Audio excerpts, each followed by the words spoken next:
So little Sammy over there, who's his daughter, she was very keen to know if you would sing a song for her. Is there a guitar?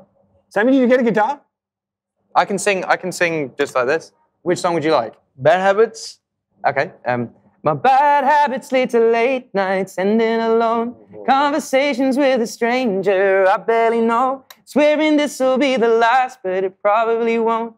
I got nothing left to lose or use, or do my bad habits lead to you? Good. Oh, look at her. You happy? Oh, look at her. Shy. Jeez, that's amazing.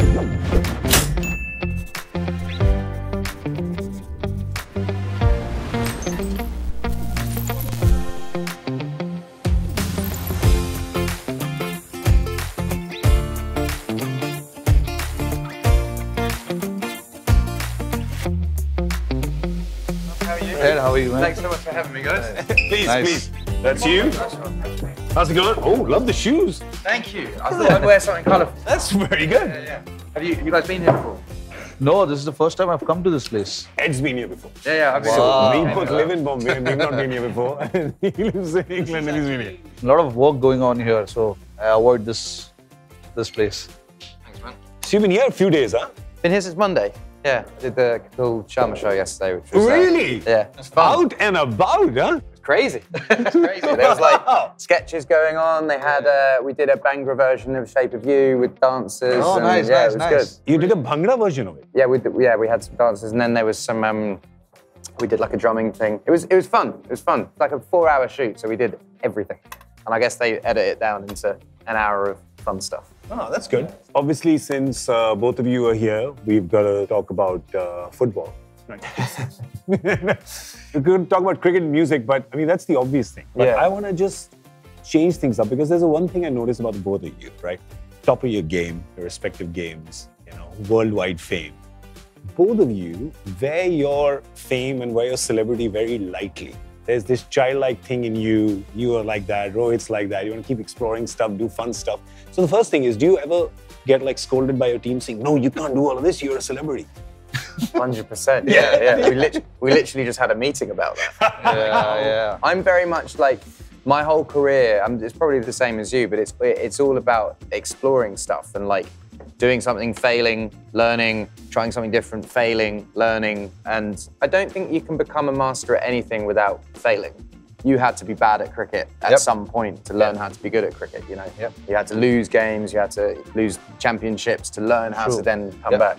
Yeah. Absolutely. Yeah. I mean, failure teaches you a lot of things. And success teaches you nothing. At all. Failure is so key. Failure is actually, to be honest, yes, it makes you the person you are. Today, whoever I am, it is because of the hardship that we've gone through since we were kids. Because, in India, cricket is everything. Yeah. You go through your journey. There's so many ups and downs. Not many ups, actually, a lot of downs. Because there's a lot of things involved, politics and stuff like that. So you've got to cross all the hurdles and then make your way up. But do you also get scolded sometimes by your team saying? Yeah, 100%. Like you said, I mean, when you're making a public appearance, you've got to make sure that you tick all the boxes. Yeah. But sometimes you tick the boxes by not ticking the boxes. Sometimes the thing to do in a public appearance is kind of go a bit left rather than just be straight and But do you not say that people love me because I'm so genuine? Let me just keep doing this? Yeah. I think it's a little bit of this and a little bit of that. I think you can't be all one thing. It's a balance, right? Yeah, you can get overboard with that. Like you can feel that, okay, I want to be myself, but there are certain rules and regulation of the places that you go, especially in India. Yeah. And you got to control yourself. You mean no shorts and flip-flops? Yeah, correct. Right? Correct. I love wearing flip-flops, shorts. I mean, on the field as well, like when we're playing, you're wearing You got your trousers. all the trousers or all those inners, tights and everything. Yeah. And now we've got something that we wear inside, some GPS related thing to track how much we run, Okay. how fast we run, just to prevent the injuries. I thought in case you get lost or something, it was how do I go from point to extra cover? It's like put on the GPS.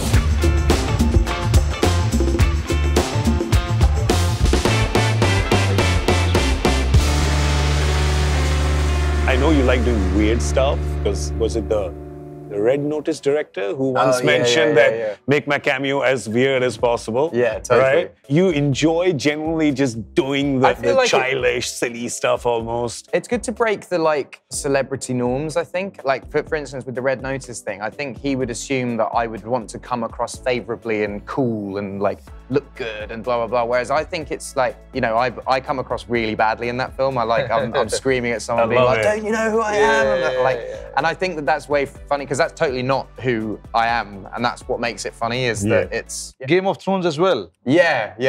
I mean, that's also not who I am. But you do cricket every day. I do music every day.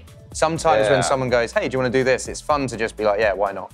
Do you enjoy this? Because I see with your ads and stuff, you love doing the... Yeah, that's exactly like you said. Just sometimes it's just nice to do something different from what you've been doing all your life. Getting in front of the camera, just doing some weird acting. It's not a bad thing to do. I want to say, out of all your albums, all your gigs, my favorite performance is definitely those 3 lines in the end. And you trying to hit the FBI agent with the guitar, right? And then the dialogue, let me see if I can remember it correctly. Don't you know who I am? I was in Game of Thrones. I fell off my chair. I met Sheeran. Ed Sheeran, it was good. I think they're trying to make another one, and I've said to him, make sure I'm even worse than this one. You're gonna be in it. Yeah, I hope so. It's brilliant. We'll see. So I have to tell you, Ed, Rohit's a huge fan of yours. Yeah, I love it. I love it. All of my friends who are into cricket are so excited that I'm meeting you today. So Ed up there, who runs on my record label, he's very excited as well. But yeah, you're the guy, man. I mean, I've come to UK so many times. UK is one of the best. I know, man. You always beat us. No, we had a hard time when we were there last time. Yeah. But yeah, we gave them a hard time now recently. Yeah. But it was a good series. Who's your favourite British player that we've got? I've loved watching Kevin Peterson. Currently, are there any that you're friends with? Yeah, most of them. Yeah. Most of them. Can you go out and have a beer after the game? Yeah, of course. I mean, I know most of them. Stokes, who's leading by an example now. The last bit of the Cricket World Cup in 2019 was just like magic to watch. Yeah, we watched that live. It was superb. It was superb. You end up going to a lot of sports games, right? You've been to quite a few cricket games as well. Yeah, well, do you know what? I was really close friends with Shane Warne, and so he was always just like, come with me, and we would just go to games together. Watching a cricket match with Shane Warne is fascinating because he knows everything, but he was also like a really hilarious bloke. So he'd be able to comment on stuff. He'd sort of be sledging whilst with you, you know? Yeah. He was just super chill and super fun. Super fun. Yeah. We had a friend that passed away, and me, Shane, and Michael all used to play blackjack together in Melbourne.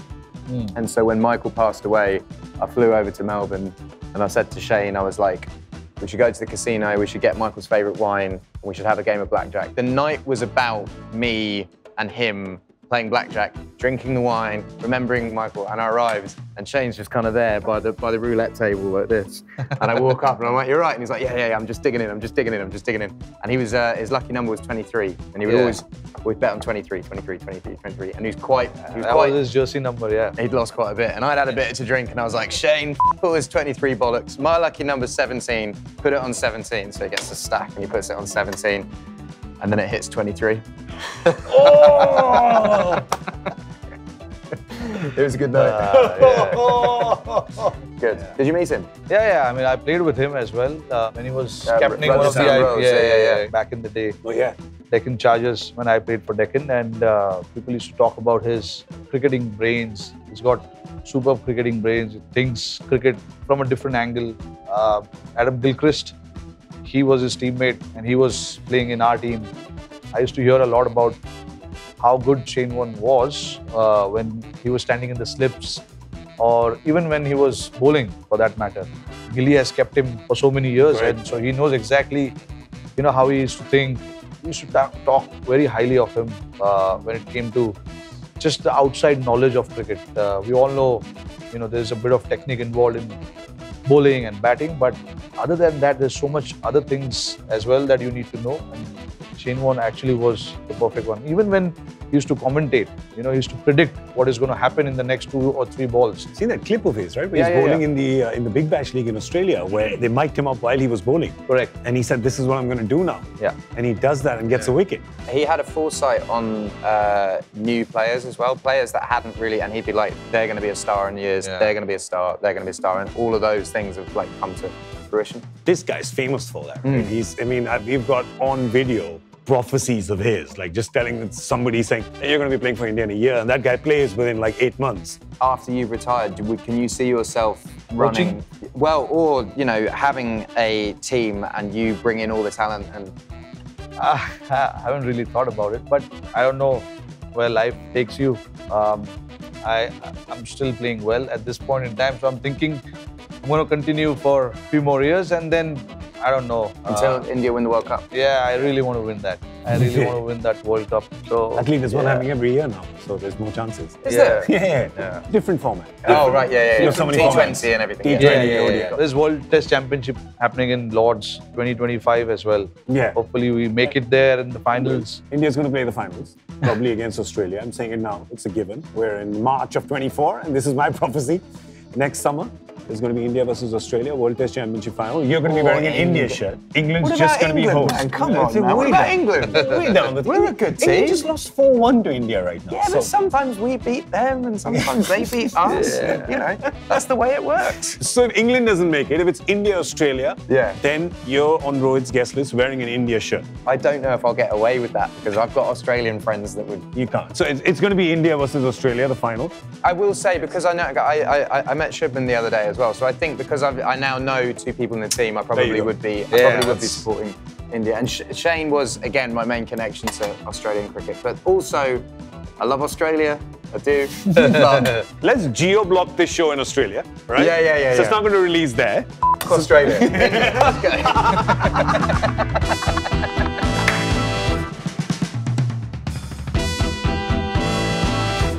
He's Aussie. He's Aussie.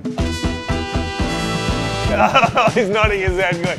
You know, this in India is a yes.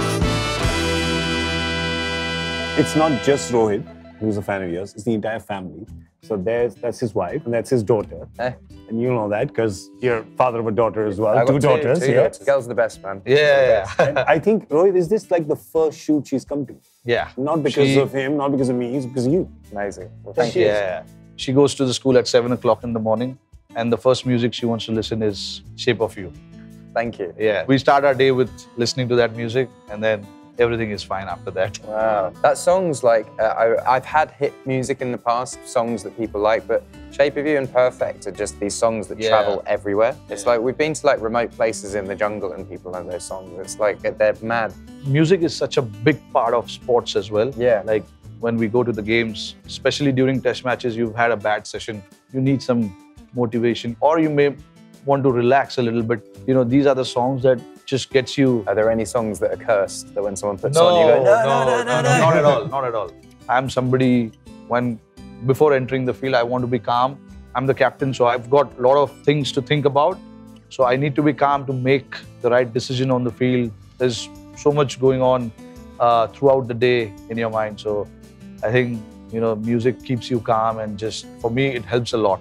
I think for everyone, right? I mean, it's you're getting ready, you're going for a shoot, you're getting pumped to... It kind of works the opposite way with music. Because we watch sport. There'll be a rugby game or a cricket game or a football game, or like in America it was NFL and basketball. And I think it's because there's no music in it. It is actually quite a calming thing to watch sport, especially like our main sport in England is football, soccer. So, you know, and everyone in my team has a team. So there's always a game on and there's always something to watch. But your club is Ipswich? Ipswich Town, is that it? And your club as well is Ipswich, right? Yes. Yeah.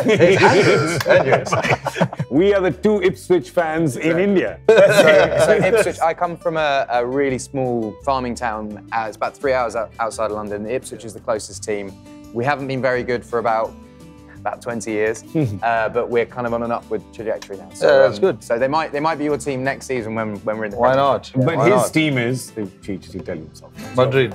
Madrid. Real Madrid, yeah. when I was growing up, guys like Zidane, Raul, Ronaldo, those are the guys I grew up watching, and I used to love watching them play. I used to make time from school to watch their games, and It's just, I was It's a intrigued. good club to support. Yeah, Like, yeah. A lot of victory in Madrid, not a lot of victory in Ipswich. But, you know. But then, as we said, you learn more from failure than from success. Correct. Also, this is what I find about like massive football teams. If they lose, it's the end of everyone's week. Everyone's like, oh my God, that's the worst thing. And then everyone's like, how did they lose? Because they have so much money pumped into them. When they're small football teams, if they lose, it's normal. If they win, It's big. best day. That's a good week. Yeah. It must be like that in the IPL though. Like when the small teams win, it means way more, right? Yeah, I mean, like IPL has grown so much in the last decade or so. Every team now is so competitive. I don't think there's any weak team in the IPL. I can say it if you can't see Are it. you friends with your teammates from the national team when it comes In time different for IPL teams. Yeah. No.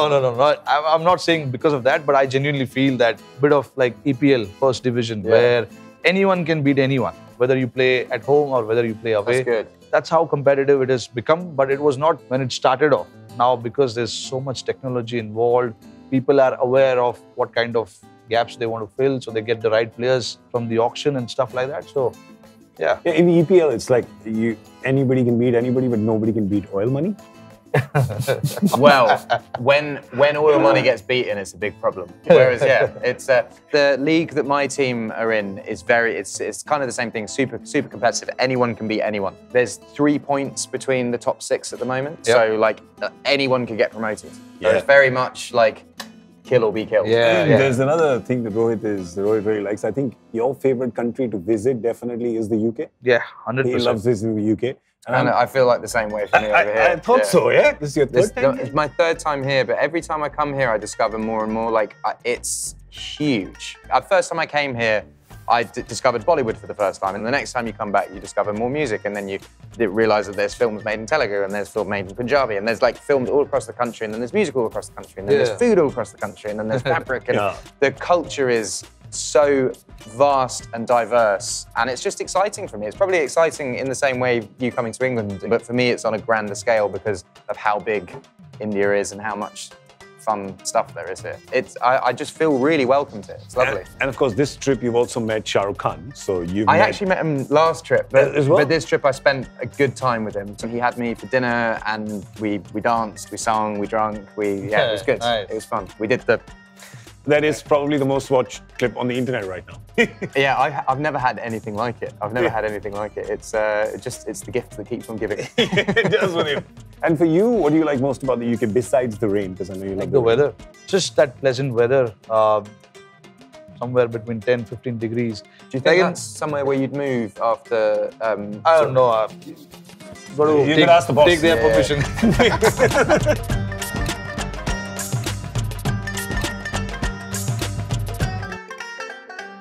Let me take you guys back a little bit. Do you remember the first huge applause that you got where you kind of felt that, I think the boys made it? Would it be in your first century, do you think? Possibly, yes. Because India is all about, scoring that 100. And when you get that 100, yes, the crowd erupts. The stadium erupts. My first 100, it was a test match, Kolkata, yeah. I was Sachin Tendulkar's 199th test match. So the ground was packed, the stadium was packed. Yeah, he played 2 test matches, Yeah, right? he 199 played- and 200. Yeah. Calcutta, Mumbai. Yeah. Wow. 70,000 people in the stadium. Yeah, I remember that. Yeah, probably, yes. Do you remember your first proper big gig? The thing is that I'd probably played 1,000 shows by the time it came to that, but it was walking on stage at Wembley Stadium for the first time. In 2015, I sold 3 out at the end of my Multiply campaign. But I played solo, so I didn't have a band. It was just me on stage. I remember being really, really nervous before I went out there. Jeez. And I'd never seen 90,000 people in anywhere before. And I remember walking out and just being like, oh. 90,000 is a lot. But weirdly, it felt like one. I walked out and it just felt like this one big ball of screaming. It was just sort of like, what the hell? I couldn't sleep after those shows. I was so buzzed for the next show and so buzzed for the next show. Yeah. It was a good weekend. MCG is the most intimidating stadium to play cricket. I just played MCG last year as well. It's an amazing place. Like, we play Boxing Day test match there. That's one of my dad's dreams, to go to Boxing Day test. Yeah, it's amazing atmosphere. Like, if you're on the right side of it, you're gonna have fun. Yeah. But if you're not, they're gonna make your life Is there a big Indian community in Australia Yeah, that they come are. to the shows? Yeah. So you'll have Yeah, support. we do get some support, but it's such a huge stadium. So if you play a shot and you look at this side, there's so many people shouting here. And if you play the shot on the other side of it, there's so many people. So anywhere you go, if you're not on the right side of it, you're going to find yourself in trouble. If it is 100,000 people there, 70,000 is Australians. 70, 80,000 to be honest. Yeah, So- but that's when you play Test cricket. But as soon as there's white ball cricket, then whether it's Australia, whether it's Yeah. England, it doesn't matter because there's more Indian there in the correct. States. They say that MCJ is the toughest place to play cricket, toughest ground to play cricket, because the crowd really can just. Who's the best country for sledging? I think Australia, especially if you're fielding on the boundary, on the edge of it, they can pass on such comments you can't even talk about it. Oh, It what? can be- Just the general public? Yeah, generally. Yeah. Teams. Teams. Who's the best at sledging? I think Team. Australia. Australia again. Yeah. Yeah, without a doubt. Something in the water. Yeah, Yeah. England keep going. actually are pretty good. Polite you know, people. yeah. Polite, well mannered. That's a shame. I feel. You No, feel let down. Since I started playing against England, I have not come against any verbal battle with anyone. Yeah. Maybe a couple of times, which is normal. In the last game that India just played right now, Rohit was off the field for one session. And Jimmy Anderson and some of the kids and Johnny Best and some of them Yeah, they were having a bit of a chat. Yeah. Right? Because the class teacher was out, so that's how the kids were having a bit of a chat. But it's nice to have a banter going Yeah. on because otherwise it's just become too boring. It's just bowling and we're batting, or we're bowling, they're batting. It's nice to have some kind of different energy, and especially if you're on top of it. You would like to say a thing or two. That's why they say home and away is so difficult, because when you are away, they make your life difficult. Yeah. And it is difficult to win away from home. It's the same for the other countries as well. When they come to India, it's not easy. You want to take that advantage. You want to talk about it just to play. Yeah, play a few mind games. Yeah.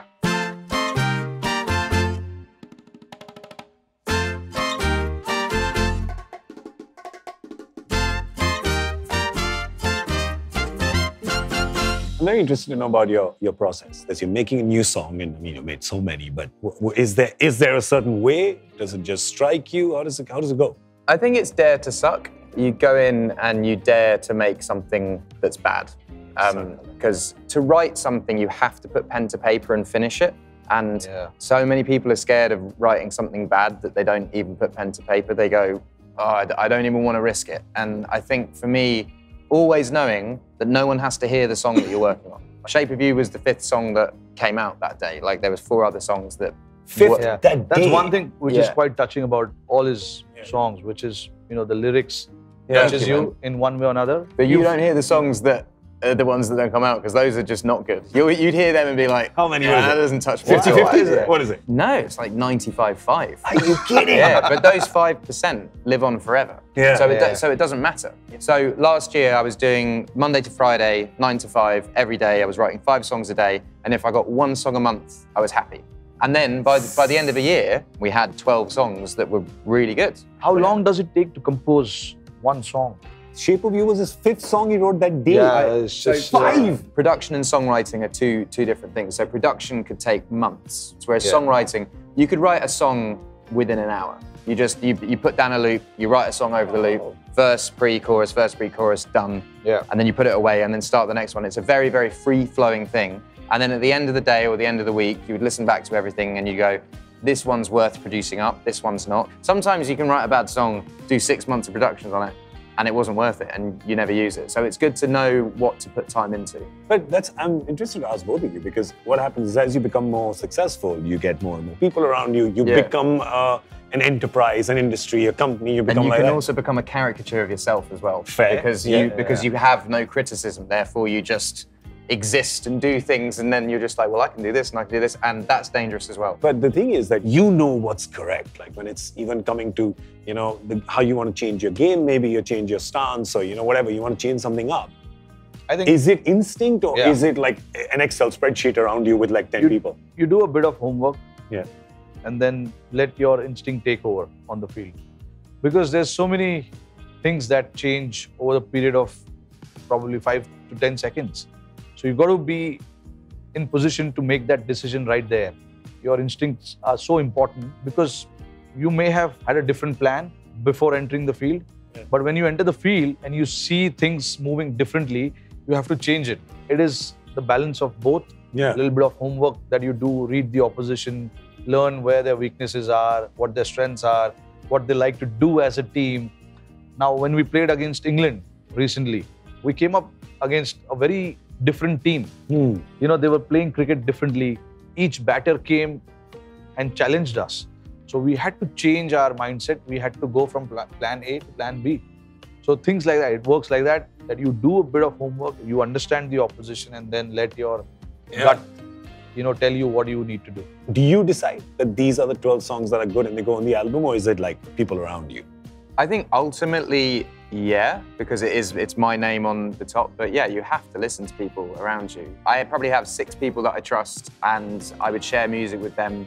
Sometimes we don't. There was a song on my last record, everyone liked except me, and I put it on because everyone liked it except me, and it's all of my fan base's favourite song from that record. So sometimes I'm wrong. I didn't want to put Shape of You on my album, and everyone was like, you have to put Shape of You on your album. Jeez. So, you know, it's important to listen to stuff, because also music taste, you know, I have my own music taste, you have your own music taste, you have your own music taste. So it's good to have a broad sense of what people like.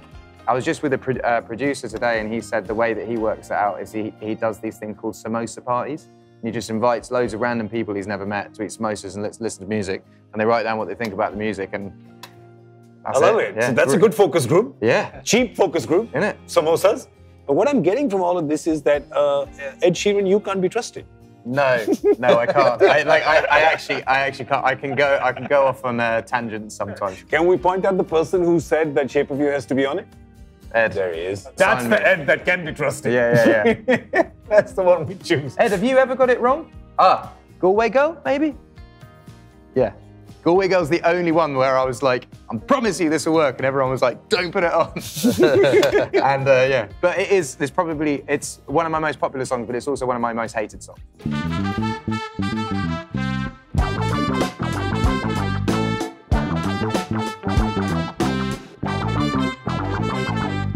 Both of you operating at the top of, you know, Captain of India, you're worldwide superstar. Obviously, every day can't be a great day. Well, there's going to be things that suck. A career is a career. Yeah. You know, you can't win the World Cup every year. That's not realistic. But you have to know when to celebrate winning a World Cup and know when to rebuild after losing a World Cup. Yeah. I've had enough hits in my career. You've won enough tests in your career that solidifies who you are as a person and the respect that people have for you and what you've achieved. To know that when it doesn't go your way, that you can get back to it. It's just about knowing not to give up when the chips are down, I guess. Yeah, but just to put everything in a nutshell, you'll have more bad days than good days. Yeah. The good days are good days. Yeah, but good day, you make it count, you enjoy it to the fullest.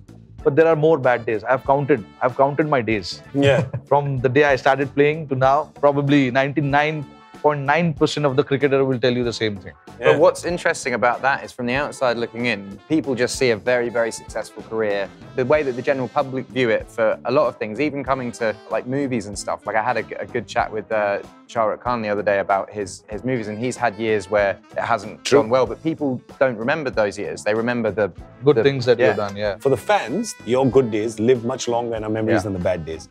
But for you as artists, performers, as athletes, your bad days can perhaps affect you a little more than the good days do.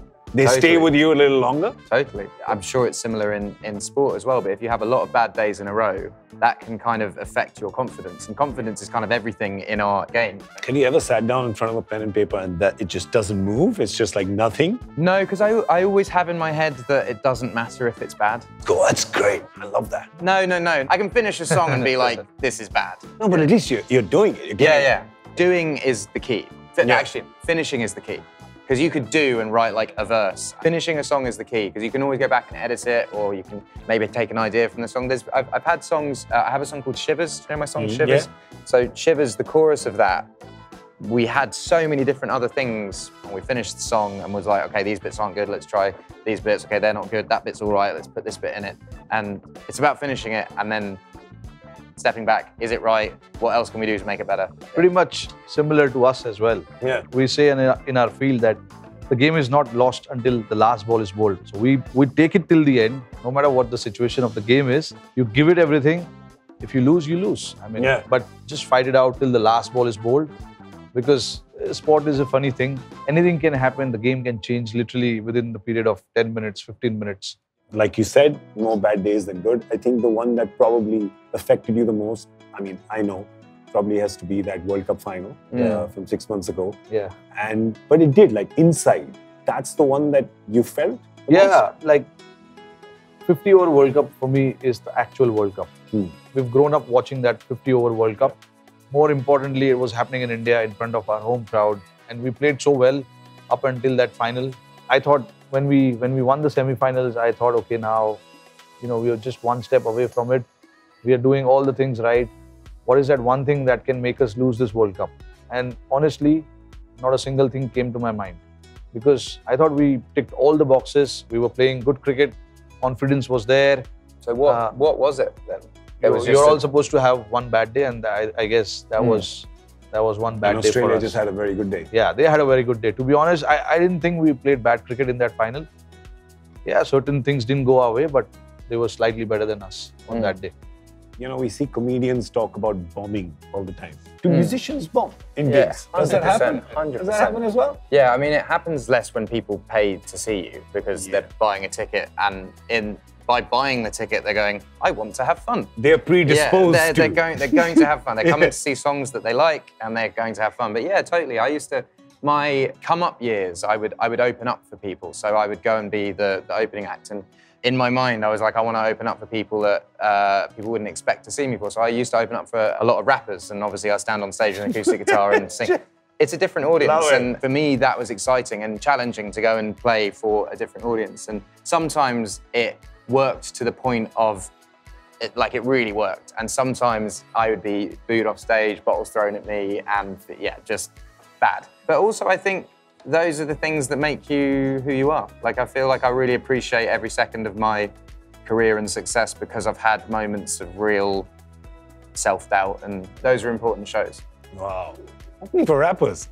Exclusively opening for rappers. Like, that was kind of all that I was interested in doing. And now that you've learned Bhangra music here, could we have a Absolutely. Bhangra track coming up? Did you make Shubman Gill dance?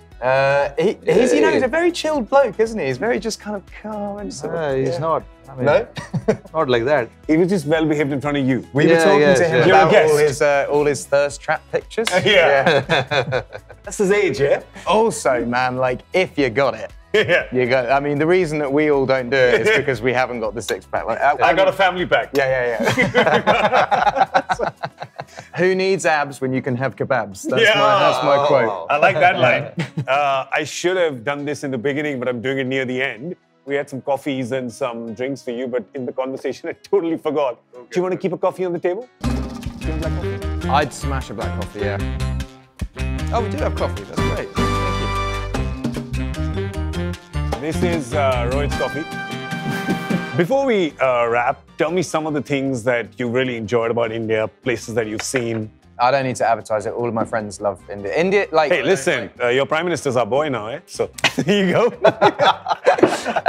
You know, I've met a lot of Bollywood directors and producers and people that write songs for Bollywood, people that act in Bollywood, and that feels like the next thing that I would love to get involved with, even if it's just me writing a melody for a song that someone else said. I just want to be involved with something in that world. I think it's really exciting. I just don't know if I can dance. That's the only thing. Yeah, they make you dance here. Yeah, they do make you dance. On the Kapil Sharma show yesterday, I did a fair bit of dancing. Really? Yeah. Do you remember any step that you took back? Did they teach you change the language? Yeah. They must have. I got all of that. Yeah. There's one that I could do though that was just this, just that. I can do that. I'm sure there will all be internet memes when it comes out. We'll see them for sure. I like my memes. I think memes give you relevance with kids because kids like taking the piss out of stuff. Yeah. So if you do something that people can take the piss out of you about, and you can be like, I'm actually fine with that, then it's kind of, Which one's been your favorite? We'll put that up on screen. There's a meme of, well, there's two memes that always circulate. There's a meme of me standing by loads of leaves in autumn, and then you zoom into the leaves and it's all my face. And then there's one of me when Divide came out, I'm wearing like an Ed Sheeran shirt, holding an Ed Sheeran bag, in a record store, and the meme is like, why does Ed Sheeran look like he's queuing up to meet Ed Sheeran? And It's a blockbuster day because fan clubs, yours, Cheerios, yeah, the Cheerios. yeah. Yours, the Rohitians. Yeah. We're calling it now. That's the name. yeah, That's Yeah, the they're name. called the Rohitians. Oh, are they? This is the collaboration between the Rohitians and the Cheerios. So I think the internet is going to clash. I think we're going to have a meme which will come with both of them together. I hope we get a meme together. I Yeah, think there it'd will a good be. meme. There will be. I'm pretty sure about I that. love it. This is a great collaboration because you collaborated with some amazing people as well. Any collaborations that stick out? Somebody you really enjoyed collaborating with? Oh, mate, there's been so many. I think that I really enjoyed Beyonce just because Queen Bee? Well, I just didn't expect her to say yes, and it was one of those ones of just like throwing out and being like, and then suddenly she was like, yeah, I'd love to do that, and then suddenly you're in the studio with her Yeah. and making the song. And Eminem's someone that I've now worked with 4 times, and he was my hero as a kid. I used to have a stutter, and I cured my stutter by listening to Eminem music. And then I had an opportunity to meet him in like 2013. I'd had some success, but not like a lot of success. And I had an opportunity to meet him, and I let him walk by. And I said, I don't want to meet him because I want him to want to meet me. I want that to be the moment. And then that came to fruition, and now we're actually like close, which I don't think happens if you take one photo and Yeah. keep it moving. So yeah, I think Eminem, and Beyonce are my 2 fave. How about Who's the? One you like batting with, yeah? Yeah. Oh, let's ask you, not an Indian player, because that'll cause fan wars. I loved batting with Adam Gilchrist. Oh, okay. Oh, I loved every bit of it. And to be honest, Andrew Simons as well, who's passed away last year as well. But I got to learn a lot as a young rookie cricketer. Yeah. At that point, I was 20 years old. And to learn from these greats was superb. Teaches you. Yeah. Rohit, thank you so much for being here. Thank you. Right side Ed, thank you so much for being here. Thanks, I love Ed. it. Thanks. And of course, the Cheerios and Rohitians, we're going to leave it to you now, all right? So over to you. Thanks so much, gents. meme us up. Meme us up.